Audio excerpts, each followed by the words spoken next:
To improve our listening skills, we will listen to the story.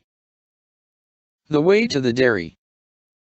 Written by Munro. Listen carefully, it will increase our listening skills. The Baroness and Clovis sat in a much frequented corner of the park exchanging biographical confidences about the long succession of passers-by. "Who are those depressed-looking young women who have just gone by?" asked the Baroness. "They have the air of people who have bowed to destiny and are not quite sure whether the salute will be returned." "Those," said Clovis, "are the Brimley Bomefields. I dare say you would look depressed if you had been through their experiences." "I'm always having depressing experiences," said the Baroness, "but I never give them outward expression. It's as bad as looking one's age. Tell me about the Brimley Bomefields." "Well," said Clovis, "the beginning of their tragedy was that they found an ant. The ant had been there all the time, but they had very nearly forgotten her existence until a distant relative refreshed their memory, by remembering her very distinctly in his will. It is wonderful what the force of example will accomplish. The ant, who had been unobtrusively poor, became quite pleasantly rich, and the Brimley Bomefields grew suddenly concerned at the loneliness of her life and took her under their collective wings. She had as many wings around her at this time as one of those beast things in Revelation. So far I don't see any tragedy from the Brimley Bomefields' point of view," said the Baroness. "We haven't got to it yet," said Clovis. "The ant had been used to living very simply, and had seen next to nothing of what we should consider life, and her nieces didn't encourage her to do much in the way of making a splash with her money. Quite a good deal of it would come to them at her death, and she was a fairly old woman, but there was one circumstance which cast a shadow of gloom over the satisfaction they felt in the discovery and acquisition of this desirable ant. She openly acknowledged that a comfortable slice of her little fortune would go to a nephew on the other side of her family. He was rather a deplorable thing in rotters, and quite hopelessly top-hole in the way of getting through money, but he had been more or less decent to the old lady in her unremembered days, and she wouldn't hear anything against him. At least, she wouldn't pay any attention to what she did hear, but her nieces took care that she should have to listen to a good deal in that line. It seemed such a pity, they said among themselves, that good money should fall into such wordless hands. They habitually spoke of their aunt's money as good money, as though other people's aunts dabbled for the most part in spurious currency.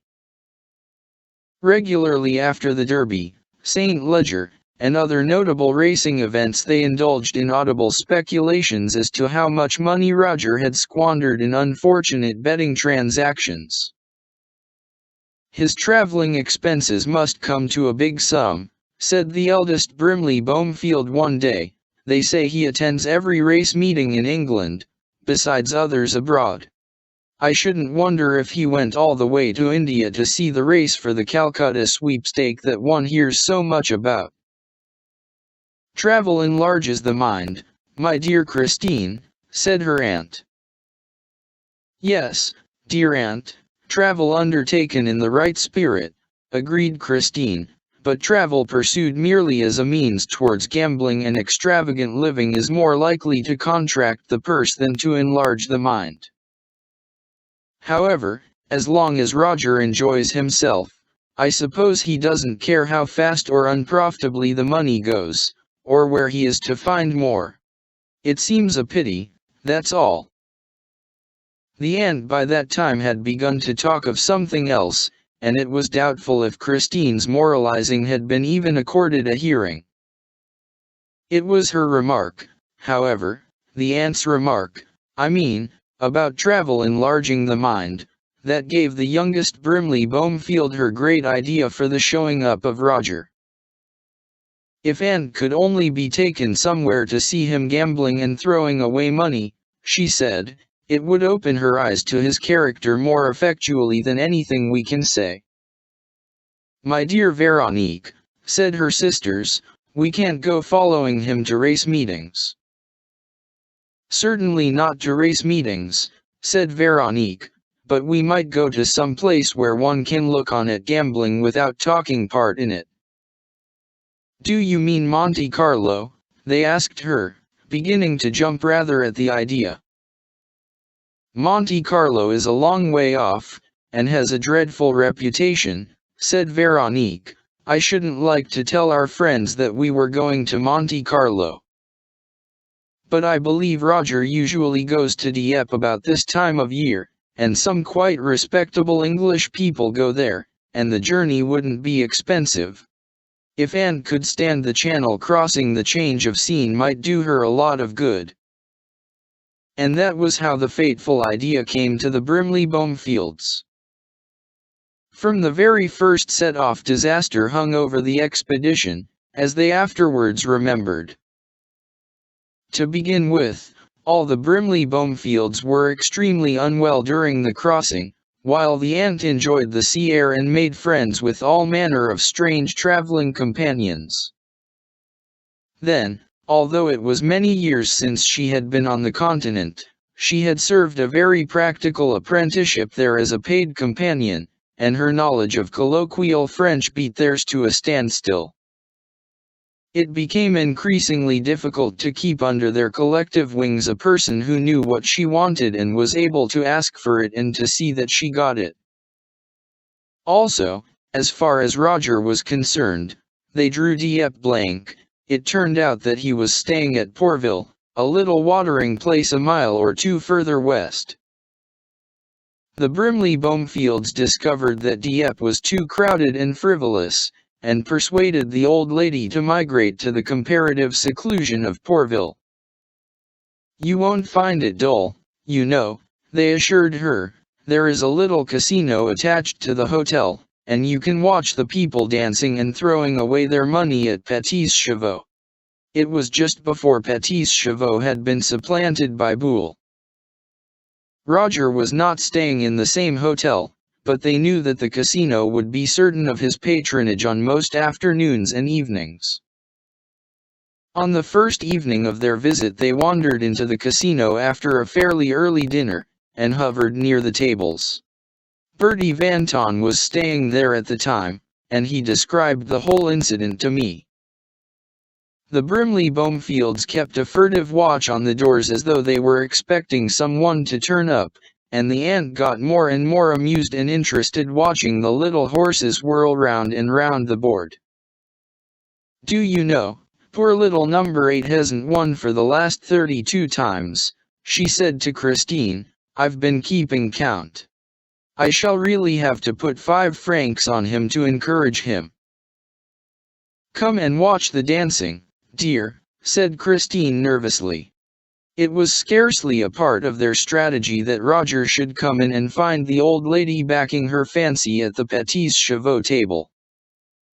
"Just wait while I put 5 francs on number 8, said the aunt, and in another moment her money was lying on the table.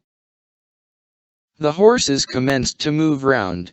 It was a slow race this time, and number 8 crept up at the finish like some crafty demon and placed his nose just a fraction in front of number 3, who had seemed to be winning easily. Recourse had to be had to measurement, and the number 8 was proclaimed the winner. The aunt picked up 35 francs. After that the Brimley Bomefields would have had to have used concerted force to get her away from the tables. When Roger appeared on the scene she was 52 francs to the good. Her nieces were hovering forlornly in the background, like chickens that have been hatched out by a duck and are despairingly watching their parent disporting herself in a dangerous and ungenial element.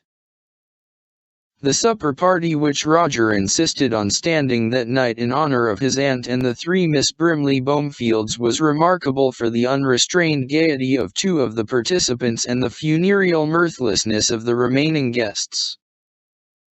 "I do not think," Christine confided afterwards to a friend, who reconfided it to Bertie Van Ton, that I shall ever be able to touch pate de foie gras again. It would bring back memories of that awful evening. For the next 2 or 3 days the nieces made plans for returning to England or moving on to some other resort where there was no casino. The aunt was busy making a system for winning at Petits Chevaux. Number 8, her first love, had been running rather unkindly for her, and a series of plunges on number 5 had turned out even worse. Do you know, I dropped over 700 francs at the tables this afternoon, she announced cheerfully at dinner on the 4th evening of their visit. Aunt. £28. And you were losing last night too. Oh, I shall get it all back, she said optimistically, but not here. These silly little horses are no good. I shall go somewhere where one can play comfortably at roulette. You needn't look so shocked. I've always felt that, given the opportunity, I should be an inveterate gambler, and now you darlings have put the opportunity in my way. I must drink your very good healths. Waiter, a bottle of Pontet Canes. Ah, it's number 7 on the wine list, I shall plunge on number 7 tonight. It won 4 times running this afternoon when I was backing that silly number 5. Number 7 was not in a winning mood that evening.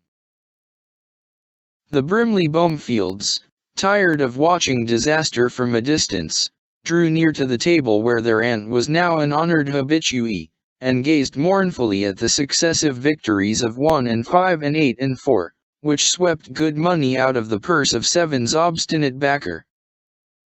The day's losses totaled something very near 2,000 francs. You incorrigible gamblers, said Roger chaffingly to them, when he found them at the tables. We are not gambling, said Christine freezingly, we are looking on. I don't think, said Roger knowingly, of course you're a syndicate and aunt is putting the stakes on for all of you. Anyone can tell by your looks when the wrong horse wins that you've got a stake on. Aunt and nephew had supper alone that night, or at least they would have if Bertie hadn't joined them. All the Brimley Bomefields had headaches. The aunt carried them all off to Dieppe the next day and set cheerily about the task of winning back some of her losses. Her luck was variable, in fact, she had some fair streaks of good fortune, just enough to keep her thoroughly amused with her new distraction, but on the whole she was a loser. The Brimley Bomefields had a collective attack of nervous prostration on the day when she sold out a quantity of shares in Argentine Rails. Nothing will ever bring that money back, they remarked lugubriously to one another. Veronique at last could bear it no longer, and went home. You see, it had been her idea to bring the aunt on this disastrous expedition, and though the others did not cast the fact verbally in her face, there was a certain lurking reproach in their eyes which was harder to meet than actual upbraidings. The other two remained behind, forlornly mounting guard over their aunt until such time as the waning of the Dieppe season should at last turn her in the direction of home and safety. They made anxious calculations as to how little good money might, with reasonable luck, be squandered in the meantime. Here, however, their reckoning went far astray. The close of the Dieppe season merely turned their aunt's thoughts in search of some other convenient gambling resort. Show a cat the way to the dairy, I forget how the proverb goes on, but it summed up the situation as far as the Brimley Bomefields' aunt was concerned. She had been introduced to unexplored pleasures, and found them greatly to her liking, and she was in no hurry to forego the fruits of her newly acquired knowledge. You see, for the first time in her life the old thing was thoroughly enjoying herself. She was losing money, but she had plenty of fun and excitement over the process, and she had enough left to do very comfortably on. Indeed, she was only just learning to understand the art of doing oneself well. She was a popular hostess, and in return her fellow gamblers were always ready to entertain her to dinners and suppers when their luck was in. Her nieces, who still remained in attendance on her, with the pathetic unwillingness of a crew to leave a foundering treasure ship which might yet be steered into port, found little pleasure in these bohemian festivities. To see good money lavished on good living for the entertainment of a nondescript circle of acquaintances who were not likely to be in any way socially useful to them, did not attune them to a spirit of revelry. They contrived, whenever possible, to excuse themselves from participation in their aunt's deplored gaieties. The Brimley-Bomefield headaches became famous. And one day the nieces came to the conclusion that, as they would have expressed it, no useful purpose would be served by their continued attendance on a relative who had so thoroughly emancipated herself from the sheltering protection of their wings. The aunt bore the announcement of their departure with a cheerfulness that was almost disconcerting. "It's time you went home and had those headaches seen to by a specialist," was her comment on the situation. The homeward journey of the Brimley-Bomefields was a veritable retreat from Moscow, and what made it the more bitter was the fact that the Moscow, in this case, was not overwhelmed with fire and ashes, but merely extravagantly over-illuminated. From mutual friends and acquaintances they sometimes get glimpses of their prodigal relative, who has settled down into a confirmed gambling maniac, living on such salvage of income as obliging money-lenders have left at her disposal. "So you need not be surprised," concluded Clovis, "if they do wear a depressed look in public." "Which is Veronique?" asked the Baroness. "The most depressed-looking of the three," said Clovis.